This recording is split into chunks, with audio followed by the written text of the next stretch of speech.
Hi, welcome. Today we're going to try something a little different. We're going to continue to focus on diet and nutrition, but we're going to do an interview with Shawn Holtel and look at diet and nutrition from a little different perspective. So Shawn is a certified yoga therapist as well as an Ayurvedic health counselor. And she's going to take a few minutes to explain what those things mean. But basically, Shawn works to support her clients in a journey towards healing. She uses practices such as breath work, meditation, yoga postures, and she uses life perspective analysis through yoga philosophy. So I'd love to welcome Shawn Holtel, and I'm very excited to have this interview today with her. Hi, Shawn, welcome. Hello, Dr. Carpenter. I'm excited to have you here today. So thank you. I'd love to hear a little bit more about your explanation of what is Ayurveda. So maybe help everyone explain a little bit more about what is Ayurveda. Okay. Ayurveda is the indigenous medical system of India. It literally translates into the science of life. Ayur is life, and Veda is the science of, or the knowledge of. So that the science of life is a very broad topic. Mm-hmm. So it was developed years and years and years ago. We really don't even know how old it is. It's at least 5,000 years old. And it was a complete medical system. I mean, they had hospitals that did, the complete medical system. They did surgery. They had specialties like pediatrics and geriatrics. So it was a complete system. I don't want to minimize it to just diet and lifestyle, but that's what we practice here in the West. We practice diet and lifestyle because it is very rich in diet and lifestyle. So and it's a sister science to yoga. It was the science of how to keep this body healthy while we're on this earth. That's what Ayurveda is about. And it follows the rhythms of nature and acknowledges that we are part of that nature. We're not separate from it. We are a part of it. I like that. In Western medicine, oftentimes we're not preventing chronic disease, but we're just treating problems as they come up. So I like that they have this science that focuses on preventing chronic disease by living a good life. So that's great. So let's talk a little bit about Ayurveda's focus or understanding or recommendations on diet and nutrition. Okay. As I just said, it really focuses on everybody being really very unique and individual, and what works for one person may not work for another person. But there are some overarching concepts or ideas that apply to everyone. Number one, eat real food. When the system was developed, there wasn't fake food. There wasn't artificial processed food. So it takes for granted that you will be eating real food. And so that's probably number one. It also takes into consideration a lot of other things other than just what you are eating. It takes into consideration how you are eating and the environment in which you're eating. If you're eating in a calm environment, or if you're rushing. One thing that we do, even how we talk about our food, we'll say, oh, I'm just going to grab something quick. We think of it as an afterthought of getting something in before we go off and do our other task.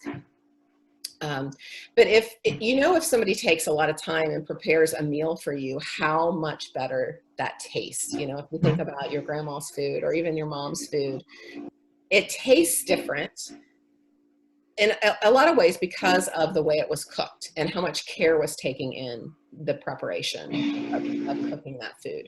So it really takes into consideration all those things. And if we're eating in a relaxed environment and our nervous system is calm and is able to put its energy into digesting that food, we're going to be able to absorb those nutrients a lot better.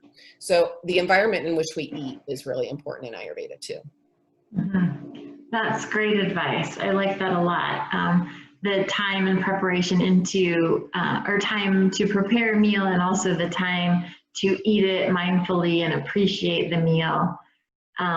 Yeah, that all sounds like great advice. So let's talk a little bit about when to eat. I've heard you mention the word agni, or I believe it means like agni. Agni. I believe it means like digestive fire. Is that correct? Yes. Okay. Yeah. So it's a Sanskrit word, and it basically means transformation. It's a transformational process, and we use it not only with our digestive process, but also with our mental process of being able to discern things of if they're real or if they're not real. So the term Agni is used in different areas of Ayurveda, but a place where it's used largely is in our digestive process, in our food process. And I like to use the analogy of the digestive system being like a fire. So if you think of like our belly as a fire or a stove or a wood stove, the food is what we're putting in to be transformed into that energy, just like the log we're putting onto that fire is being transformed into that energy to be used for the fire. We want to pay attention to how our fire is in our belly.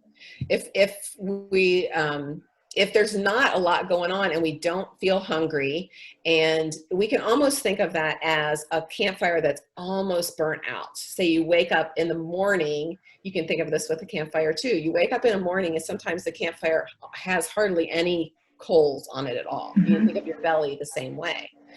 If we would just throw a whole bunch of damp wood on that fire, it would go out, right? So you could think of your belly the same way. If you're not really hungry, you don't feel those hunger cues, if you just put a whole bunch of food in there, it's not going to process well. We're not going to be able to break that down really well because we're not going to have the digestive enzymes to be able to break down that food. But if we get up in the morning and that campfire is just glowing a little bit and we put a few little sticks on there, just a little bit of kindling to build it up, eventually we're able to put bigger logs on there and have a nice fire going. And we can do the same thing for our belly. So if we wake up in the morning and we're not hungry, rather than just eating a big breakfast like we've kind of been grown accustomed to doing, just eat the biggest meal of the day in the morning, eat a big breakfast. If we just put a little bit on there, then by lunch, we may be really hungry. If we don't put anything on it, if we wouldn't eat anything in the morning, that fire might be out by noon. So you still really aren't hungry at noon, and we have no energy. We are not stoking that fire. So there are certain little things that we can eat in the morning to build that fire successfully, so that we are able to keep that energy coming in nutritious food that we need to fuel our body. Oh, I like so that's the concept of Agni. You know, if you think of the analogy of the campfire, it's a really good way to think of our digestive system. Yeah, I like that you also mentioned if you don't put anything on it, then you kind of lose energy, because it's important. You might be able to go fasting all day, but then you might not feel like you have enough energy to do all the things you would normally do, and you might feel tired or cold. And I like the analogy of fire, because it makes me think of the stomach acid, which is like hydrochloric acid, and that helps break down your food. And we a lot of times have people with problems with reflux or heartburn, and that sometimes is a lot related to overeating or eating at the wrong times.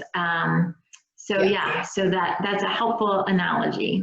Yeah. And sometimes, you know, it's been through a lifetime that has become out of balance, and it takes a little while to get it back, to get it regulated.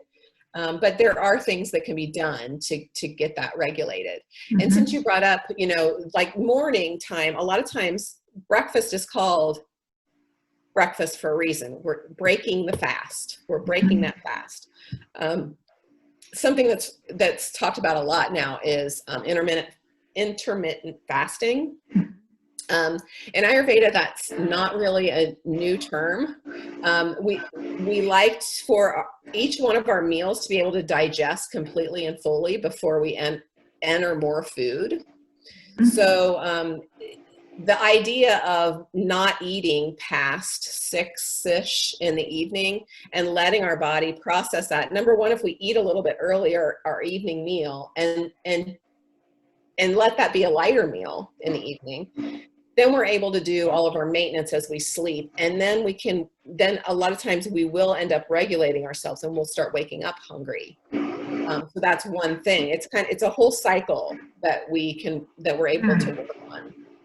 Yes. And giving our bodies time in between meals is just naturally, rather than snacking all the time. If we're snacking a lot, our digestive system is constantly working. It's not able to work through the full process. Mm-hmm. So yeah, that's something to think about. And I mean, I think people can also do their own experiment on themselves and see this to be true. Because I definitely know, how hungry I am in the morning depends a lot on when I ate last. And sometimes, I feel good hungry in the morning if I ate around 6 or something. But sometimes if you eat really late, you still feel hungry in the morning, but it's a different kind of hungry. And you don't feel as good eating then as you do after you've gone through a fasting period. Mm-hmm. Yeah, so that's great advice. Thanks, Shawn. Anything else you'd like to share with us about Ayurveda and diet? One thing I think is fun that Ayurveda talks about are the 6 tastes. There are 6 tastes that are common within Ayurveda. And they're something that you can play with too. And again, I like to think of this stuff not too serious, but more on a curiosity level, and things that we've never really thought about before. But each one of these tastes hit a different part of your tongue. And if you're able to get them all in your diet, then you are much more satisfied. Your hunger cravings are satisfied. And they're sweet, salty, sour, bitter, astringent, and pungent. So each one of those tastes, they do different things in the body. They produce different reactions in the body, and we overdo the sweet and salty in our culture. And it sounds a little overwhelming to get 6 tastes within a meal, but once you figure out what is what, and we can use spices to fill in those gaps, and even fill in those gaps between people too, within our family, when we're trying to serve each one of our individual unique family members.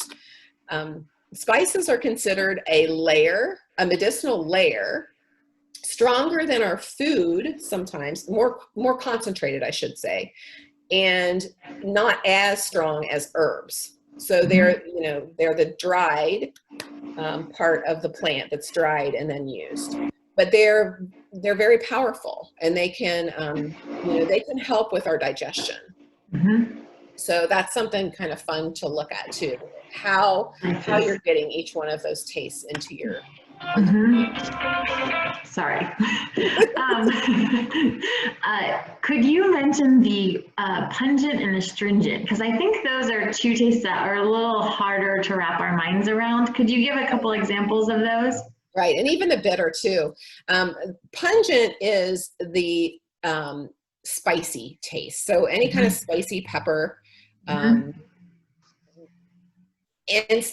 some people, it seems like pungent is one of those tastes people really gravitate towards, or they shy away from.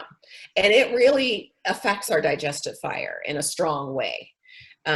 So that's one that can really be adjusted depending on somebody's individual needs.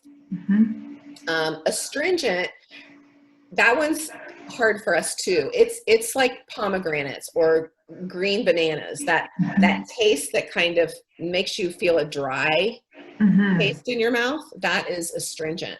And that's a little harder for us to get into our diet unless we're really mindful about it. Bitter is another one. A lot of people get bitter into their diet through coffee. That's the one thing that's very bitter. And I feel like that's one of the kind of addictions to coffee, is that need for that taste that we're not getting in other places. A place we can get it, elsewhere is in our bitter greens, our like dandelions or arugula is another one. So, that's an easy way to get bitter into our diet.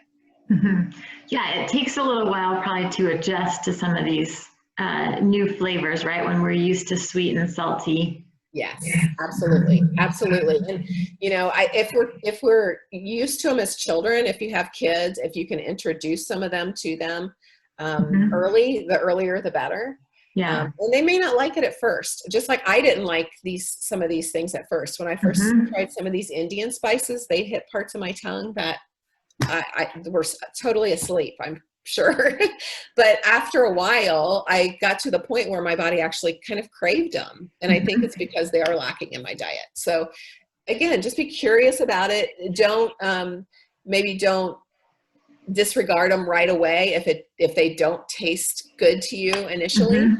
But with the spices, a really nice way is to mix them with other spices and make spice blends and mixes that you're not just getting one big hit of a strong spice, but you're getting it slowly and just a little bit. And I'm sure it feels like a more satisfying, complete meal when it has all of these flavors and textures and colors, and helps us feel more satisfied at the end of the meal. Yeah, absolutely. And then we're not as apt to, go for the things that aren't as good for us, because we're getting those flavors, those tastes within our meals. And just to reiterate what you said, these are all coming from like whole foods, unprocessed, natural. The sweet doesn't come from a Snickers bar, right? It comes more from fruit or grains or something like that. Right. And that's another good point to bring up. We have really kind of hijacked our taste buds, and we eat Sour Patch Kids and Fire Doritos and all those really strong chemical tastes, and it's kind of like our tolerance goes up higher and higher and higher. So we need to, if we back away from those tastes, then when we eat an apple, it does taste sweet. And, when we're hungry, and rather than just eating to eat because we're craving those intense flavors, it changes your relationship with your food. Yeah, this all sounds like great advice, right? It's like what your grandma would tell you to do, listen to your body and eat healthy foods. So, yeah. Ayurveda is really kind of what we've gotten away from, is eating in nature or in relationship with nature, whatever's in season, and eating whole food, cooking it with love, all of those things that we've gotten away from, and we need to get back to. Yeah, yes, definitely.